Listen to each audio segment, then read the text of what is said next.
Welcome to Sense and Nonsense A to Z, where we pick topics based off of the letter of the day. Today is episode 15 of season 1, featuring the letter O. We're family and we're your hosts, AT and Z. So let's get started.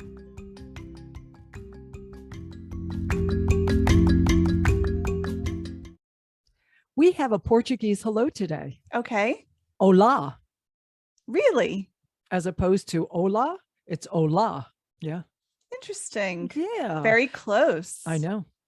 And as a matter of fact, hi in Portuguese is oi. Isn't that cute?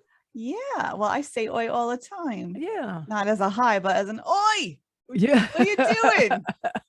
I think that's an OYE, whereas Yeah. this is OI. Close. Yeah. So first I want to start off with wishing Willie Mays a happy 91st birthday. Wow. Isn't Happy that birthday. awesome? Yeah. Something I caught on the news. Tropicana now has an orange juice cereal. No. Not quite sure how I feel about it. It's honey almond clusters and you put orange juice on top of it. Like a cereal. Yeah. It's called orange juice cereal. No. Yeah, I know. That was like dreaded whenever you would have cereal and you wouldn't have enough milk, you'd be like, what could I use as a substitute? And the answer is nothing. Not orange juice. I was watching something recently though, and I'm having a hard time remembering what it was. Maybe I'll remember later, that somebody said they put iced coffee on their cereal. Really? Yeah, it was a TV show. Well, I got some information. Oh, I think it was go ahead.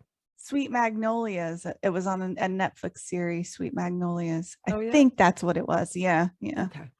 Go ahead. Okay, well, I've got some big news. Okay. Congratulations to Pat Benatar, finally being Yes. inducted into the Rock and Roll Hall of Fame. Congratulations. Oh, You deserve it, Pat. Yep, I voted for her every day. I know. The ceremony will be on Saturday, November 5th in LA. Also in the 2022 class are the Eurythmics, Hey. Duran Duran, Dolly Parton, Lionel Richie, Carly Simon, Eminem, Judas Priest, and Harry Belafonte. Wow. I know, what a That's class, an interesting class. Yeah. Judas Priest and Harry Belafonte are in for some special category, but the rest of them is performing. Huh. Yeah. Well, there you go. Congratulations to all. Yeah. So what's going on with you, Z? Well, we just had Mother's Day. Yes. Happy Mother's Day. Thank you very much. Mhm. And, I don't think I've ever had a drama-free Mother's Day, Including this one. Okay. Yeah. I find that I have certain expectations regarding certain days, like Mother's Day, my birthday, and Christmas. And I have this expectation or feeling that everything should go well on these days, that they should be smooth and everybody should be on their best behavior. Sure. And it never works out that way. On Saturday had been praising my son for how well he had been doing controlling his emotions, and he had been doing really well for a while. And then on Sunday, he had like a 3-hour meltdown. And then my grandmother, Happy Mother's Day, Mom. Yeah. Like, be a mom. Here's your present. You have to be a mom. Yeah. And then, my grandmother had a thing and there was family drama. And I was like, oh my God, this Mother's Day is like wrought. And I want to put it to other people out there that may have the same expectations that I do, that just be happy that you're alive on that day. Whatever it is, just let the rest of it go, because once I was like, it doesn't really matter what's going on this day. I'm still a mother, or it's still my birthday, and how I choose to handle this is the determiner of how the day is going to go, not all these other events that are happening, because I was alive, we came through it, and it was a good Mother's Day. So I'll just say that and let it move on from there. Okay. It's time for 10 questions O edition. Okie doke. First question, Olive Garden or Outback Steakhouse? Outback Steakhouse. Yeah, you like steak, right? Well, it's not just the steak. Like they have sweet potato. I really like that. They have good sides. And I don't generally like getting pasta out too much. Oh, I'm the pasta kind of person. Well, they make good lasagna at Olive Garden. So yeah, I like that. I'll eat the salad and the breadsticks, but and like the breadsticks. Oh, yummy. Yeah. Yeah. But like I generally eat gluten-free pasta. Oh, yeah, that's true. So yep. Yeah. Okay, number 2. Do you shop at Old Navy? Yes. You do? Yes, I get lots of stuff for a little guy there. Oh, okay. All right. I haven't been there in like over 20 years. Oh, I haven't been in. I do everything online. Right. Well, I haven't done that either. Okay, next question. What do you put in your oatmeal? Maple syrup and brown sugar. Oh. I get the ready kind, but that's the kind I eat. Yeah. Oh, okay. Yeah. All right. What about you? Actually raisins. Ooh. I know you don't like raisins, right? No, my mother killed me on raisins when I was a kid. Yeah, I do. I let them soak a little bit and they get nice and soft. I love it. Okay. The last time you had an oyster? Probably 2 years ago. Okay. My mom makes this like soup for New Year's. Okay. And it's got oysters in it. Oh. So I would like have one, but I've never been massive on them. What about you? I'm going to say about 40 some odd years ago. Really? Yeah. Wow. Yeah. Had one, didn't like it, never touched it again. There's a difference between the raw ones and the cooked ones, but I'm still not a fan. They're too big. I don't know. Yeah. I'm not a fan. Not. Okay. Your favorite Orlando Bloom movie? Ooh, it's got to be Pirates of the Caribbean. Oh, me too. Yeah, because he's so fun in that. Yeah. I mean, I loved him as Legolas, don't get me wrong, but I'm sure. I had a feeling this was going to be a tough question for you to answer because he's been in so many of the movies that you like. Yeah, I know. That's a big coincidence, but I think Pirates, yeah, for me too. All righty. Oreos, regular, double stuffed, or mega stuffed? Regular. Really? Yes, I like the stuff to cookie ratio of the regular ones. Because I don't like stuff overly sweet. Oh, okay.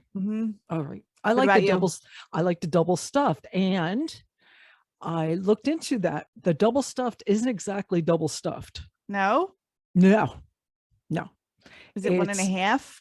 It's a little bit more than 1.5. It's like 1.86, something like that. Okay. 1.76, whatever it was, but it wasn't quite double. The triple's probably double. I think the triple is like almost like 2.5. Okay. It's huge. Yeah, it's too mega. Yeah, way huge. Too big. Yeah, way too much. Yeah. But for me, the double stuff is just about enough. Okay. Number 7. Do you buy any Oscar Mayer products? Every once in a while, I do get a strange hankering for an Oscar Mayer hot dog. Me too. Every once in a while. Yeah. And I'll buy a package and I'll have that one. And then, it'll be done. Then you're good to go for a while. Yeah. Same thing happens to me. But I have a specific one. They have an Angus skinless hot dog. Oh. And it's like oversized. It sticks out of the roll on each side. And since they're skinless, and they're Angus beef, I like those. So if I'm going to eat a hot dog, that's the one I'm going to eat. They have a one that doesn't have any nitrates or stuff like that in it. That's the one I get. Yeah. Okay. All righty. How often do you use the oh my god emoji or OMG? I would say often, but not regularly. Oh yeah. Yeah. If something's really oh my god worthy, I'll oh my god about it. Yeah. But it's not like a constant oh my god, like everything doesn't warrant an oh my god. Yeah.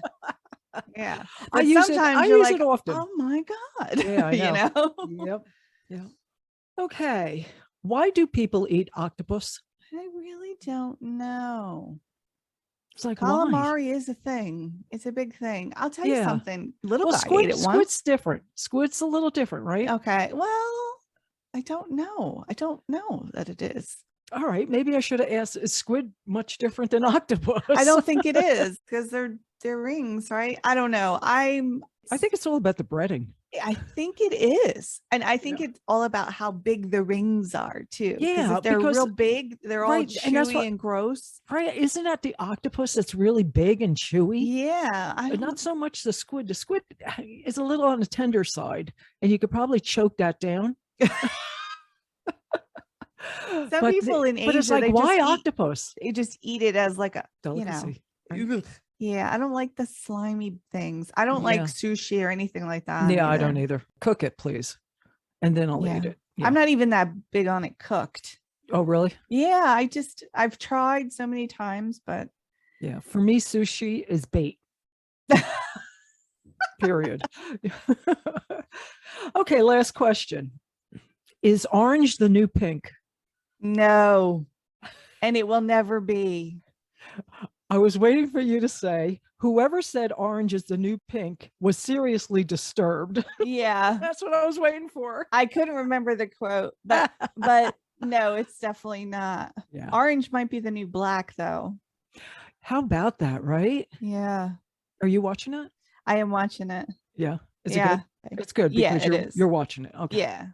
Alrighty. So that wraps that up. Those are good questions. Well, I come up with about 15 of them. Yeah. And then I narrow them down. That's good. Yeah. I had some lame ones, but I threw those out. It's all right.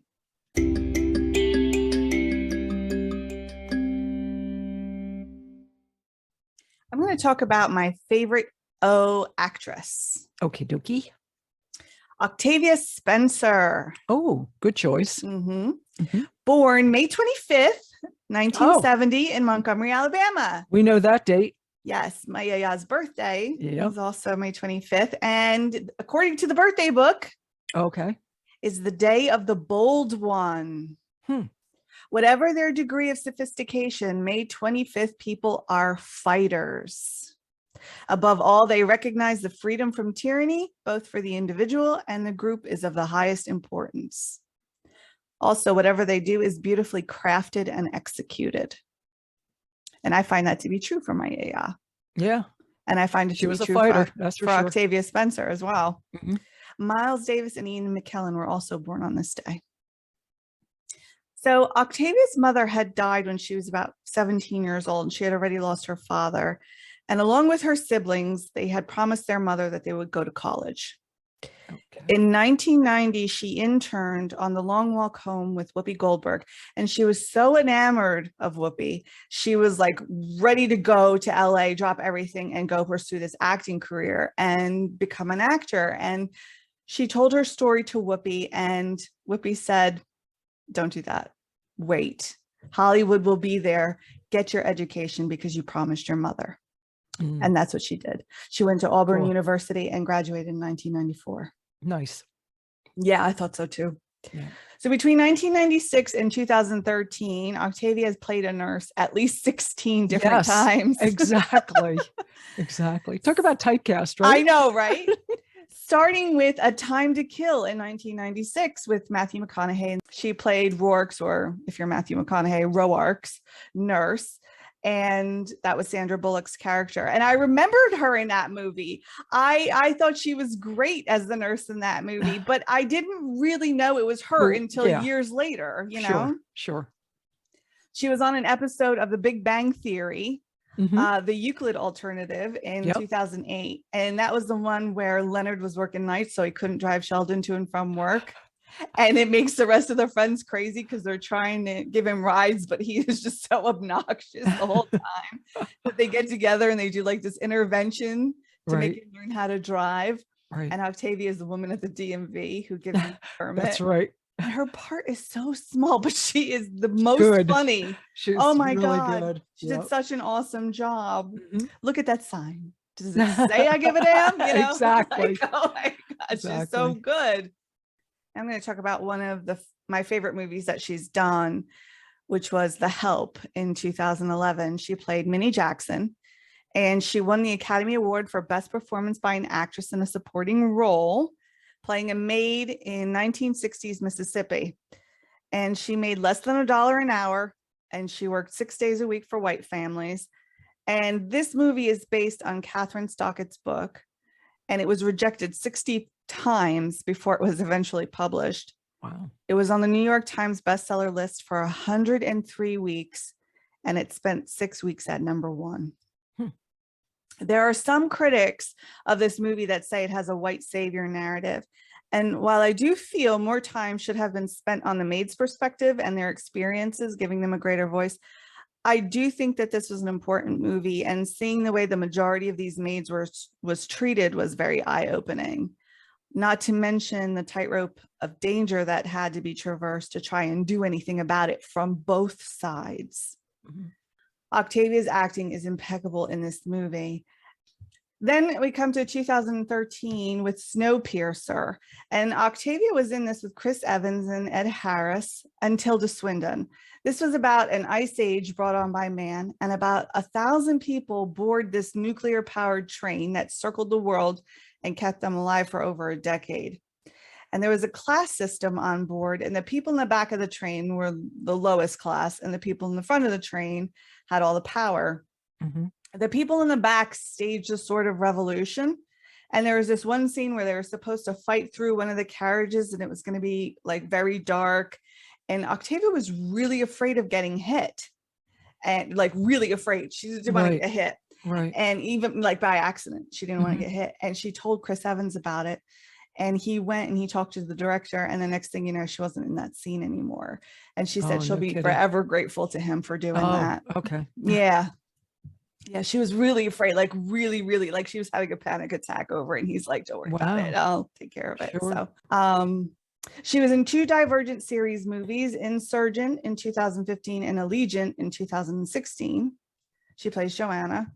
And I really liked those movies, but she had a smaller part in them. Next was Hidden Figures in 2016, the story of a team of female African-American mathematicians who served a vital role. Movie. Yes. Loved in NASA. It. She was awesome in that.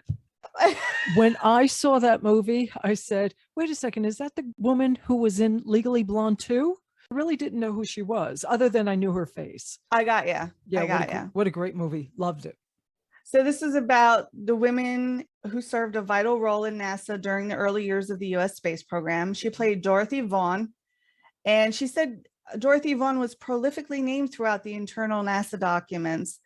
And part of the reason that we didn't previously know these women existed was the press was primarily concerned with the astronauts and not the people behind them. Exactly. Taraji P. Henson was Katherine Johnson, and her performance was amazing. Yes. Janelle Monáe was Mary Jackson, and she was excellent as well. All 3 women. Yep. All 3. Phenomenal. Yes. And a lot of credit has now been given to these women, including Katherine Johnson getting a new $30 million computational research facility building named after her at NASA. And the Presidential Medal of Freedom was awarded to her in 2015 by Barack Obama. Fantastic. I remember that. It was good, right? It was really good. Yeah. Octavia Spencer got an Oscar nod for this role. And she got another one for The Shape of Water in 2017 when she played Zelda Fuller. Did you see that movie? I did Shape not. of Water? No. It was very different. It was very different. The director, Guillermo del Toro, she really wanted to work with. Mm-hmm. In 2020, she did the voice of Dab Dab in Dolittle with Robert Downey Jr. There you go. Mm-hmm. And in 2021, she did Thunder Force with Melissa McCarthy. She played Emily Stanton. Mm-hmm. She's good friends with both Allison Janney and Melissa McCarthy. She's known Melissa for about 25 years, and apparently she's very competitive, Octavia, and gets loud and heckles people when playing cards, even when it's Melissa's mother or her children. Melissa interviewed her on Kimmel in 2017, and she made her tell this story, and I'm going to tell it to you because you love peanut butter, and it's about peanut butter. Okay.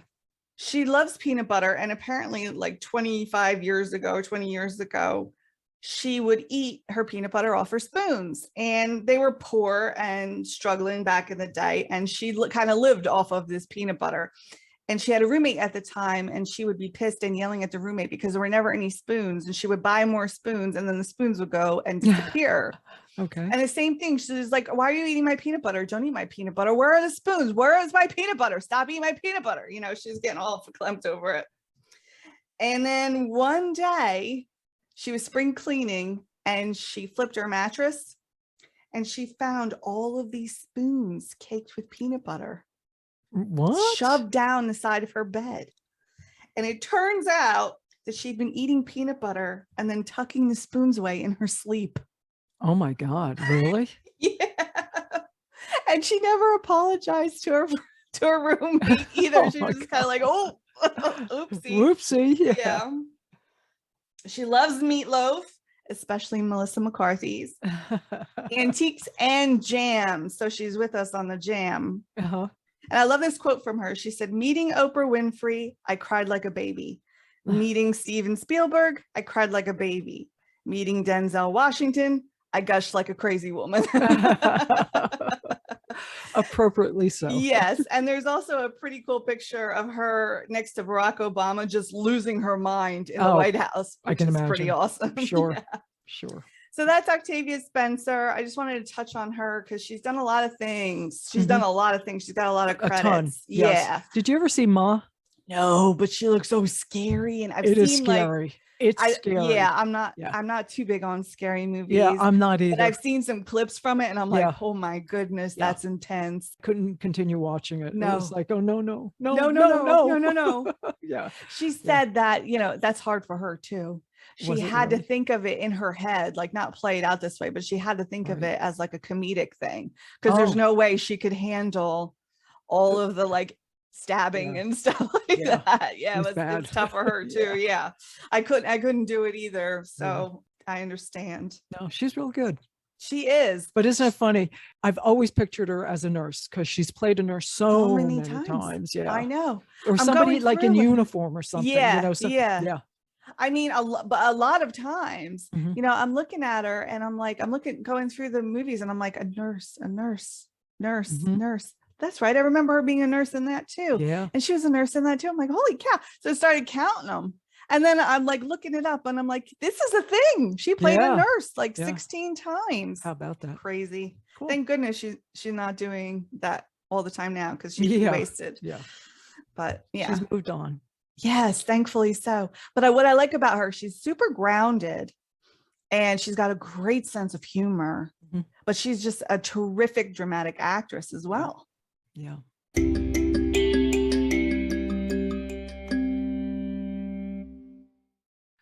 Our sense or nonsense O topic is oak trees. Oak trees. Yes. Interesting. Okay. Sense or nonsense? The oak tree is the oldest tree on Earth. Nonsense. It's believed that the oak trees evolved in North America, Europe, and Asia between 40 million and 60 million years ago. You're kidding me. Wow. I would have thought it would have been pine trees. No, oak trees. Wow. Isn't that something? Yeah. I had seen someplace also that they estimated 65 million years ago, but it's like, really? What's the difference between 60 and 65 amongst millions of years? I mean, I don't know. I don't know. Okay. Sense or nonsense? Black truffles come from oak trees. Nonsense. They're primarily associated with oak trees. Really? But can sometimes be found with hazelnut, cherry, beech, and birch trees. I didn't think truffles had anything to do with trees. Yeah. What happens is that we know that it's a fungus. They attach themselves onto tree roots. Oh. And in turn, they provide the trees with nutrients and minerals from the soil. Oh, really? Yeah. I have an interesting truffle story for you at the end. So, so we'll come back to truffles. The next question. Okay. Sense or nonsense? Each acorn contains approximately 100 seeds. Sense. Have I got nothing right? You got nothing. The oak tree begins its life as an acorn, and then each acorn contains only one seed. One seed. Yeah. Okay, so here's some facts. The oak tree is the official national tree of the U.S. There are over 600 different species of the oak tree. Most oaks don't properly produce acorns until they're about 50 years old. 50? 50. A mature oak tree produces approximately 2,000 acorns a year.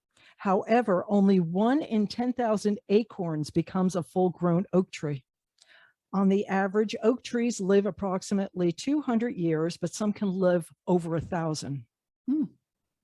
So in its lifetime, they've calculated that they could produce about 10 million acorns.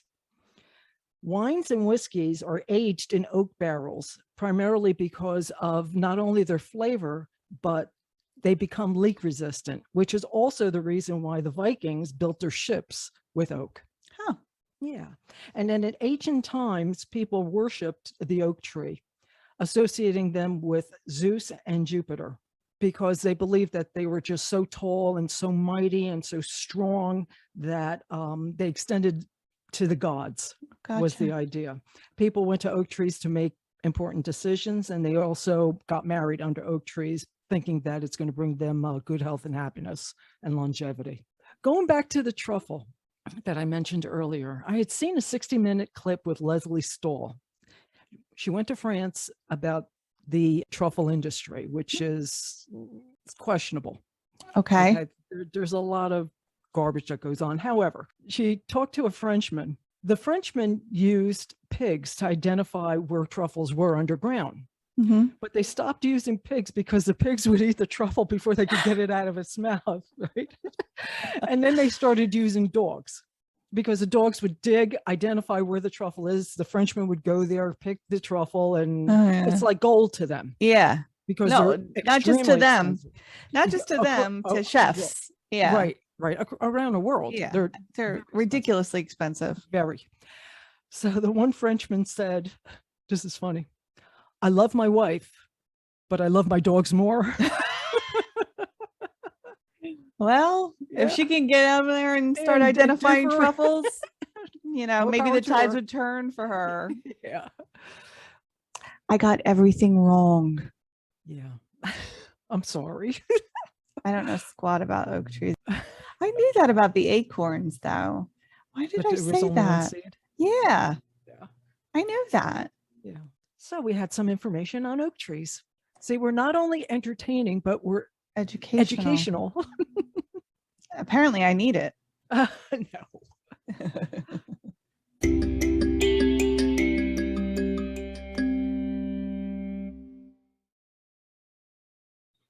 Alrighty, OTV show, which happens to be one of my all-time favorites.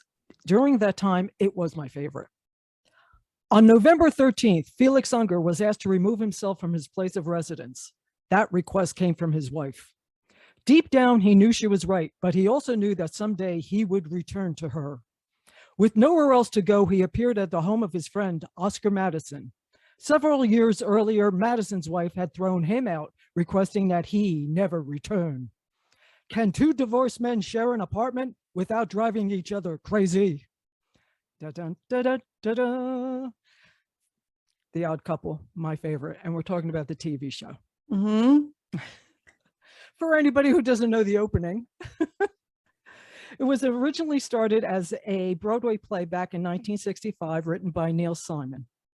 It starred Walter Matthau as Oscar Madison and Art Carney as Felix Unger. It got a bunch of Tony Awards. And at one point, Jack Klugman replaced Walter Matthau on Broadway. Then there was the film with Jack Lemmon as Felix Unger and Walter Matthau again as Oscar Madison. And that was also written by Neil Simon. That was back in 1968. There was a whole bunch of nominations for awards. Only one was given to Neil Simon. He won a Writers Guild Award for Best Comedy. And then comes the TV show. From 1970 to 1975, 5 seasons, 114 episodes, developed by Gary Marshall for ABC. And he actually played a couple parts. At one time, I remember he was a doctor. He's funny. That whole family is funny. Yeah. The show had 3 Primetime Emmy Award nominations for Outstanding Comedy Series. It's been rated within the top 50 best comedy shows of all time. Even Rolling Stone has them at number 55. So Tony Randall played Felix Unger, a neurotic neat freak. He was a freelance photographer, portraits a specialty. He said that constantly. And another one of his famous lines was, Oscar, Oscar, Oscar. Most annoying thing that he would do is he would clear his sinuses. And it kind of evolved during the series, and it just kept on getting worse and worse. But there is an episode where he lost his voice. Yes. And he wrote honk on the chalkboard. Yes. He was using. Yes. It was so funny. Yes, that's when they got robbed. Yeah. So he was a connoisseur of opera, wine, food, Shakespeare. He always dressed really nice. He was always cooking, and he was obsessed with his ex-wife, Gloria. Yeah. Now, Jack Klugman played Oscar Madison. And Oscar, on the other hand, was very sloppy, drank beer, smoked cigars. He was a sports writer for the New York Herald. He always wore a Mets hat. He was a gambler. He ate poorly. He had an ulcer other than Felix, right? Yeah. He had pretty much a short fuse with Felix, but was a fun-loving guy. Jack Klugman won 2 Primetime Emmy Awards and also won a Golden Globe. Wow. Tony Randall also won a Primetime Emmy Award. So Oscar was so sloppy. How sloppy was he? Felix would go into Oscar's room. There's clothes all over the place. A pile of clothes on the bed. You couldn't see the floor. There's stuff just all over. So he would go into the room and just kind of look around, and all of a sudden the pile moves because Oscar, who he didn't expect was there, is sleeping under the whole pile of clothes. In that episode that you were talking about where they get robbed, he goes in to get Oscar to tell him, and he pulls the cover back, and where his head should be is a foot. And then he pulls the bottom up, and there's another foot because he's over the side. He's actually sleeping like diagonally. Yeah, he's over the side. It's like, oh my God, it's so funny because who sleeps with their arms and their head on the floor? I know. Except my son when he was little. Felix, as a surprise, cleaned Oscar's room. He hated that. Oscar goes in there, looks around, he starts crying. At one time, there was so much clothes there, and there was a present. And Felix says, "What's this?" And he says, "Oh, it's a Christmas present." "For who?" "Oh, it was for you." And he says, "Merry Christmas." And then Felix says, "What's in it?" He says, "Assorted cheeses." Is it like the middle of summer or something like that? Yeah. Saw an interview with Penny Marshall talking about The Odd Couple, which was really interesting. She had that funny laugh on that too. That and I'll explain how that came about. Okay. So she was saying that she was talking to her brother Gary before she went out to a resort in Wyoming. She was going there for a part. And he asked her, who's going to be there? And she told him so-and-so and so-and-so and Jack Klugman. He goes, "Hey, do me a favor. Ask him if he wants to do a TV series, The Odd Couple." Because they were also talking about Mickey Rooney doing Oscar. But Gary wanted Jack Klugman. He got his way, obviously. And then they wanted Oscar to get a secretary, Myrna Turner. So Jack Klugman said, "Hey, she got me into this. Why don't you cast her as my secretary?" So they did. She was on 4 series at the same time. Busy lady, huh? She was. Yeah. She had talked about them originally filming it with a single camera and a laugh track, which was really hard. And it was difficult because you had to pause and then they threw the laugh track in. So the second season, they started using 3 cameras and performed it in front of a live studio audience, which made the difference. She mentioned one day they were doing the run through with the writers. She read her line and then it said, "Myrna laughs." So she said her line and then she goes, "Ha, ha, ha."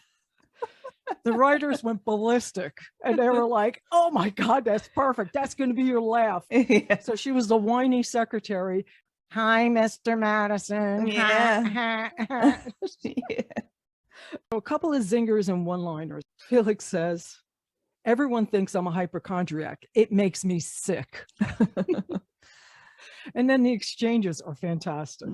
So Oscar comes home with a small cut and goes right to the refrigerator and grabs a beer, goes over to the sink, and Felix says, "What are you doing?" As he takes a swig of the beer and then puts the beer on his hand, right? And Oscar says, "Sterilizing the wound." And Felix goes, "With beer? It's got alcohol in it." Yeah. Another one, Felix's daughter stayed overnight with them. Felix says to Oscar, she likes David Cassidy better than me. And Oscar says, so do I. And Oscar offers Felix some juice. Do you want brown juice or green juice? Felix says, what's the difference? Oscar says, 3 weeks. Oh! The last one I have here is Felix says, what do you dream about? And Oscar says, living alone. Oh. So this part I've never forgotten. Felix was arrested for trying to scalp an opera ticket. All he was doing, he was trying to give it away to a woman. He ended up going to court because he was accused of scalping. He was his own attorney. So the woman that he was trying to give the ticket away to was on the witness stand. And Felix is asking her questions. During her testimony, she said that she assumed that he wanted money for the ticket. And Felix goes, aha! And he goes and uses the courtroom's blackboard. And he writes on it as he's talking. He says, you assumed, and he's writing assumed, A-S-S-U-M-E. My dear, you should never assume. When you assume, and then he circles ass, A-S-S, and then he circles you, and then he circles me. You make an ass out of you and me. The judge was so impressed. He proved his case and he won. At the end, Oscar says, you were great. Do you want to handle my jaywalking ticket? But to this day, I try never to say that word, assume. That's a part of the culture now. Make an ass out of you and me. Yeah. The thing that I remember the most about The Odd Couple is watching them in your little TV in your bedroom in your house in Jackson when it was hot and I had to sleep in there because of the air conditioning.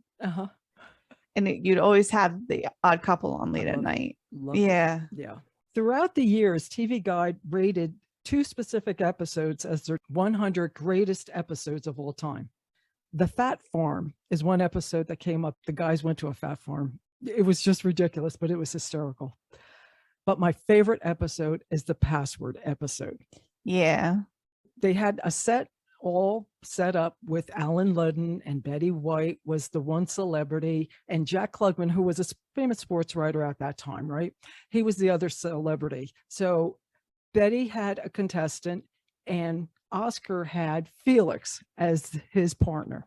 And Felix kept on giving these crazy answers and crazy clues and was getting Oscar mad because they were losing. The one password was bird. Felix gives Oscar the clue of Aristophanes.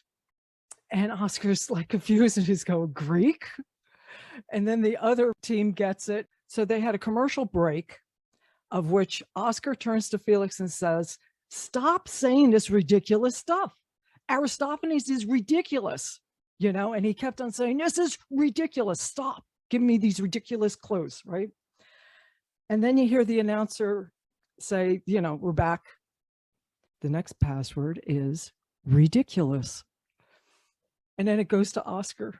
And Oscar says, oh, yes, I'll play.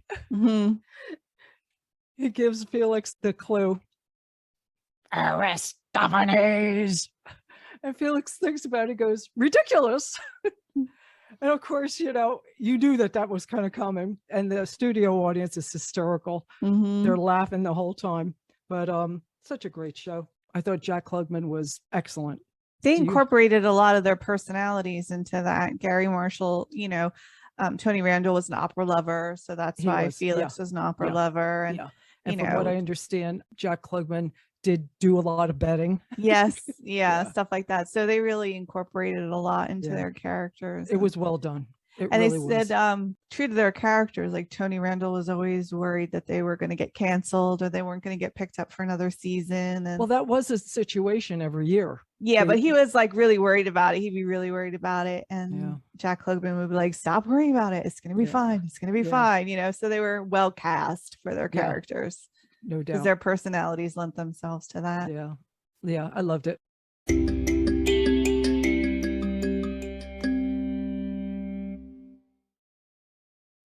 All right, so we had agreed that we would do Overboard 1987 as our favorite movie this week.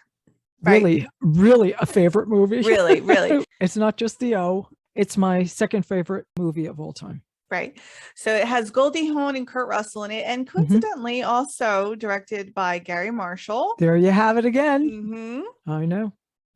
Heiress Joanna Staten hires country carpenter Dean to build a closet on her yacht. He builds it in oak instead of cedar, even though she didn't say she wanted cedar. And she stiffs him on his fee and then takes off. Yeah. Dean Prophet. Yes. After pushing him overboard and dumping all his tools in the water. Right. Overnight, while looking for her wedding ring, she falls overboard and winds up with amnesia. And when her husband, Grant Staten III, fails to claim her at the hospital because she's a little bit of a nightmare. Yes. Dean sees an opportunity to have her repay him in domestic labor and claims her as his wife by revealing the personal information of a birthmark in the shape of a strawberry. Exactly. High up on her left butt cheek. Yep. The hospital's keen to get rid of her because she's completely obnoxious and rude to everyone. Exactly. Eat your checkers. So he takes her home and the place is a dump. Yes. There's cars and trucks everywhere in the front yard. Yeah. The house is a shambles. It's bad. The kids are a nightmare and there's 4 of them. Yes. There's so many of them. There's so many. Don't forget little Joe. Her mom. I'm Joey. A falsetto child. He likes Pee Wee Herman. He loves Pee Wee Herman. And then he proceeds to tell her that she was short, fat, and a kind of a slut. Yeah. And she's horrified by this life and she has no idea what to do or what to make of it. And hilarity starts ensuing the very next day. Yeah.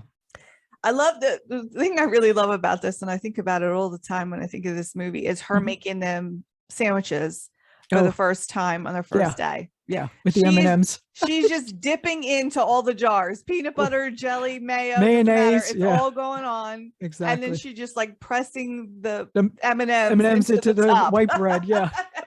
And the bread's all broken and busted, and she's just shoving it on. She throws it in the bag. Yeah. She's twin. Oh, twin. Oh, twin. She means you. Roy. It's Travis. Yeah. It's just goodness. There's lots of it in this movie. Yeah. There are lots of funny moments. There are lots of great one-liners like we were talking about before. Yeah. The boys are a mess at school, and their principal inserts herself kind of in their lives in this way that she really shouldn't have done in the first place anyway. But she, threatens Dean early on before Joanna shows up and says that she's going to contact the proper authorities if he doesn't get some stuff in order, because the kids are a little bit of a mess. Yeah. So it starts to turn around for them when she gets called into school because the boys don't want to take this test. Love that part. Right? Love it. Love it. So before this, she's been having lots of disciplinary problems with the kids. He is not disciplining the sons at all. They're being terrible to her and obnoxious. They glue her hands to plates. I mean, it's a mess. And she turns the hose on them all and she starts to get some of the power back, which is really great. Oh, sugar lips. Yeah. So she goes into this school and she's being kind of dressed down by this principal. You know, your kids are terrible. They're not sitting still for these tests. And your husband's a large child. Yeah. And the whole thing. And she's being a little bit meek about it. She's like, I know, I'm sorry. I've had problems and blah, blah, blah. Right. And when the principal gets called away to deal with something quickly, she goes over and she looks at the kid and she's like, what did you do now? And then she realizes that they're covered in poison oak. Yep. Yes. And that's when she's like, oh my God. And she says to the principal, Love this part. Has it escaped your attention that my children are in need of medical assistance? She's like, no. Well, yes. And she's like, you have the nerve to smugly lecture me on tests that are designed to pigeonhole children's potential, a thing that cannot possibly be measured. And while my husband may be a large child, that's none of your business. And my kids might be rotten, but they're mine. That's right. And I have no doubt of their intelligence. That's right. And so she takes the kids and the kids are like, whoa, dad never stuck up for us like that before. Right. And then she says, discipline problem. My regards to Schwartzman and Heimlichen. Yes. It's like, and then she whatever. leaves, and She says something about anal retentive Huns too. Yes, I was yes, she really, does, it's yeah. really funny. Yeah, I don't remember the exact words, but yeah, it's just so good. It's like, it's It the really thing that is. you always wish your parents would say to your teachers that are giving you a hard time. You know, she really does a good job there. And Kurt Russell's character, Dean, happens to be listening and all this. And in the doorway. Yeah. Yeah. And he kind of realizes what good parenting looks like from this person who has absolutely no clue what she's doing, but innately she's good at it. Sure. So this starts to turn around. She gets the house cleaned up. She gets the kids in order. Yes. And then she starts to help him with this project of a miniature golf course that he's trying to get funded and built. Right. So he can turn their fortunes around a little bit, because in addition to getting carpentry work and doing some contracting stuff, he's shoveling fish guts at night as a second job, but he's embarrassed about it. And when she realizes that how hard he's working, it kind of helps her soften toward him as well. So she starts helping him, and they get the contract to build a miniature golf course. And by this time, they're pretty much in love with each other by this time. Yeah. And she does the design of the golf course, the theme. Yeah. And they work together on it, and you start to see them as a unit, and they do really well together as a unit. And he's struggling now because he's trying to tell her that this whole thing is a sham, and he just can't bring himself to do it because the kids are like, oh, don't do it. Don't do it. Yep. And what I was going to say is one part that is really one of my favorites, because it really turns, was the one day that he comes home. It's when everybody had the poison oak. Yes. And so he comes home and the house is all clean. Yeah. He goes in the refrigerator and everything is clean and in a line. Yeah. Such a touching moment, because you knew that that's where it turned. Yes, because he started to appreciate her instead of just using her. Exactly. And he puts her in the bed because he'd been putting her on the couch. He's sweet to her. And you caught me on a good day. That's what he said. Yeah, because she said he was charming when he wants to be. It's just those moments when they're softening toward each other. They start to actually parent together. Yeah. And he sees the turnaround in his kids, kids that were failing are suddenly succeeding and participating in school. And then of course, Travis is still failing, and he's like, well, we'll work on that, exactly. but Joey's starting to read, and, all of these things, she's really contributing to the quality of their lives. And he's just can't bring himself to tell her, it's not real. And then when she finds the underwear, she refuses to believe him. Josie. Yeah. JS. She refuses to believe him. Yeah. And he's like, and the whole time it's so funny because he's telling her that they're not married. These are not his story. Kids, the whole thing. Yep. And he's calling her honey the whole time. Honey, no, honey, listen to me. We're not married. These aren't your kids. What's her name? Yeah. She's like, I gave you my best years. I bore the fruit of your loins 4 times. Honey, you didn't bear any fruit. These are yours. Yeah, you didn't bear any fruit. Yeah. And then when Billy's like, no, they're my underwear. Yeah. What? She's like, and she takes a step back. She does. She's like, I don't mean I wear them. I mean, I got lucky with a phone sex girl. And then Dean's like, honey, phone sex girls don't come your truck. And then she says, these are fancy underwear. She must have more than one phone. Yeah. But I love it because he's like incredulous over the fact that he's telling her the truth. Yeah. And she's like, no. In her own world. In her own world, because she loves him. So they go, the golf course opens. It's a big success. He gets her a wedding ring because she said she lost hers in the sea and she was so heartbroken over it. He spends the money. He gets another her a sweet ring. moment. Yep. And he says that he loves her and he wants her to be with her forever. And then they go home and Grant is back because he has been threatened with dismemberment. Yes. By Joanna's mother. Yep. Yes. And they show up, and as soon as she sees him, her memory comes back. Well, how about this? This is one of my favorite lines of the whole movie. Don't get any ideas. I brought Olaf. And then Travis says to the brothers, I think we could take Olaf. I say that line all the time. Yeah. It's a good line. Yeah. And she gets out of the truck and she's got flowers that the boys presented to her. Right. So she's like, hey, Grant, let me just put these in some water. And she remembers who she is. Yeah. She figures it all out on her own. They're not really saying anything. They're all just standing there. And she figures this whole thing out on her own. Yeah. And then she realizes she has money. And I have money. I even have some in Switzerland, you know, and You have Grant's what? like, Switzerland.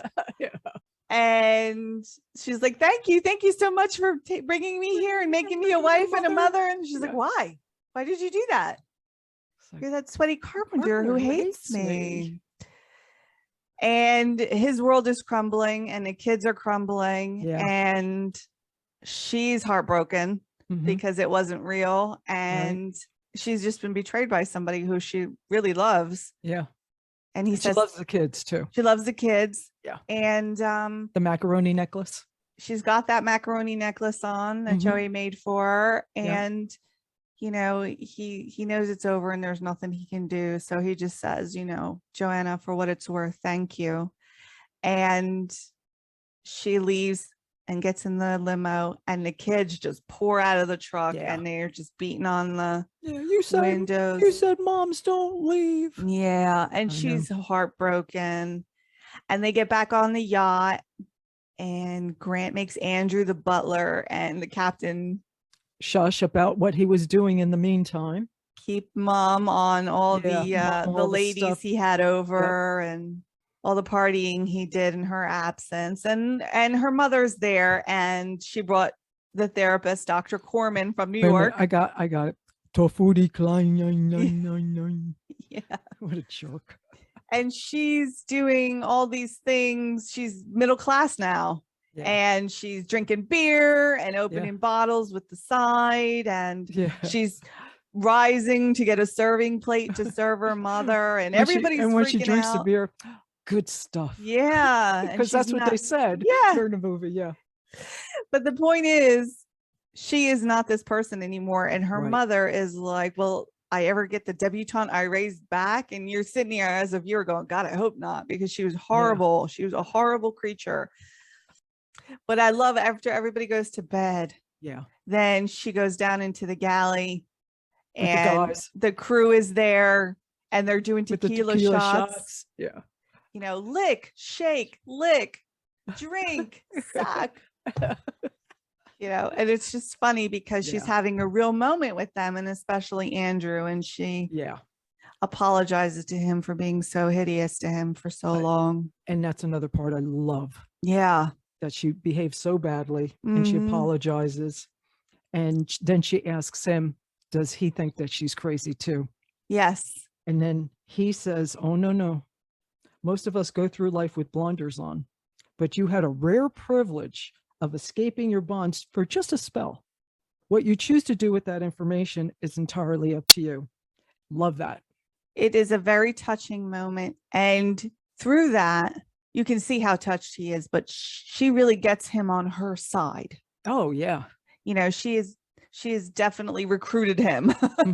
And you can see that his loyalty is with her because I think it always kind of was. I think she so. Was just a pain in the butt. Do you remember in the beginning, she says, are you going to bring me my lemon or do I have to squeeze it out of my hat? Yeah, she is obnoxious to him. Yeah.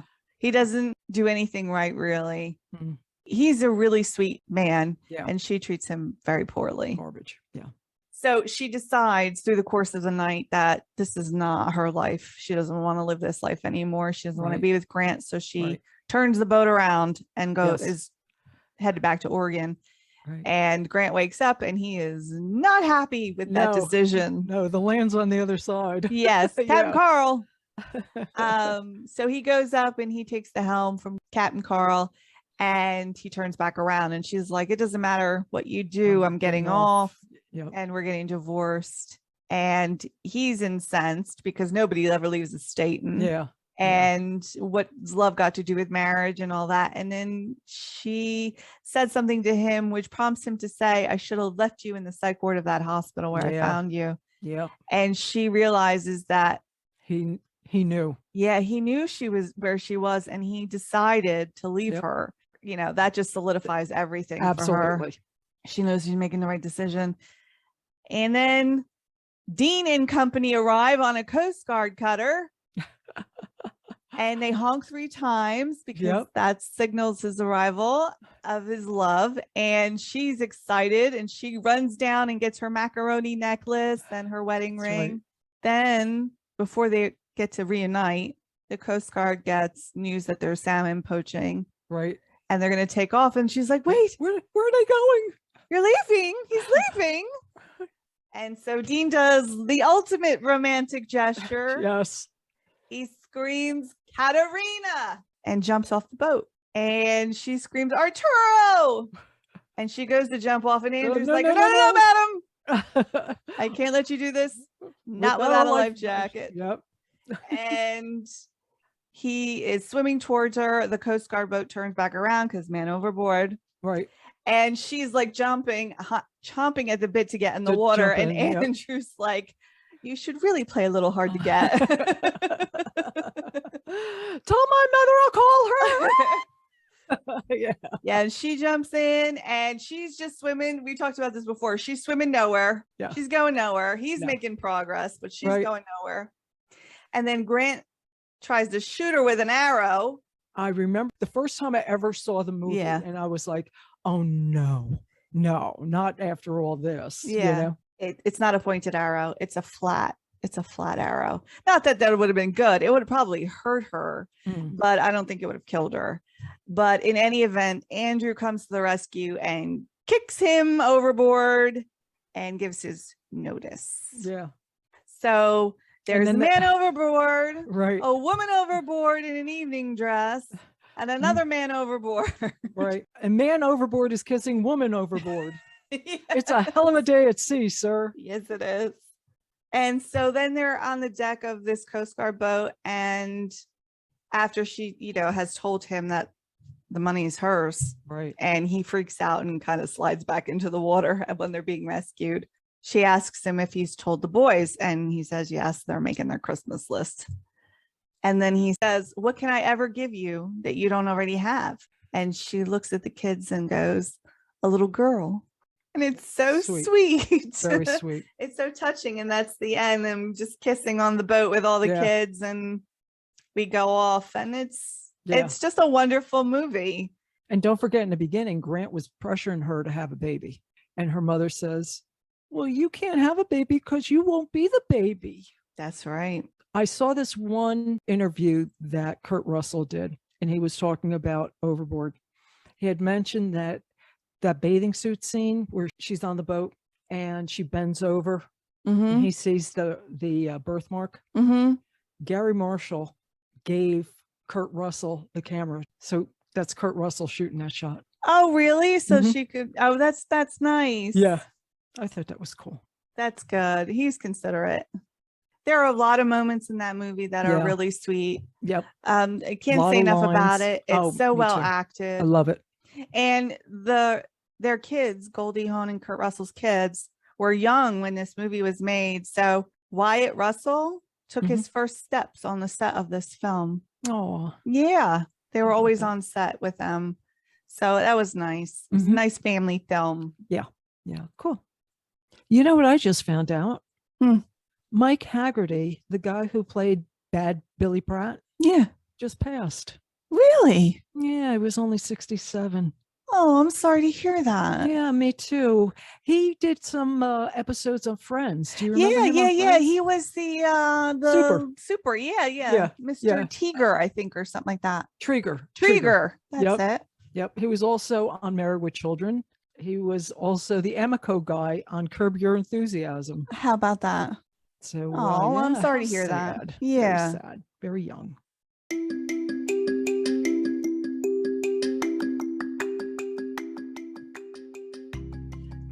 Did you watch the Kentucky Derby? I didn't. I've only watched it one time, and I won. I won that one time. Oh, no, nice. Yeah, nice. When I was in my 20s, I had a friend who would go and bet, and I placed a bet, and I won a trifecta. Cool. Yeah. The only time I've ever watched it or bet or anything. Well, there was something very interesting. Oh. There was a last-minute scratch There was a horse named Rich Strike who was invited last minute because of the scratch. Mm-hmm. He was rounding a curve in the final stretch. He was in 17th position, 80-1. He won. Oh, I heard an 80-1 horse won. That was it? Yeah. Somebody made a lot of money. He's beautiful. It's one of those kind of horses that I really like. He's an auburn color and he has white markings on a little star on his head. Really adorable. But there's a backstory to this too. Back in 2016, the trainer, Eric Reed, lost 23 thoroughbreds in a barn fire. And he almost walked away from training. Ouch. That hurts. Very, very sad, but he hung in there and he's the trainer who won. Wow. Good for him. Yeah. Anyway, so you ready to wrap up? Yeah. Okay. We appreciate you listening. With that, we're out of here. Thank you very much. We'll see you next week.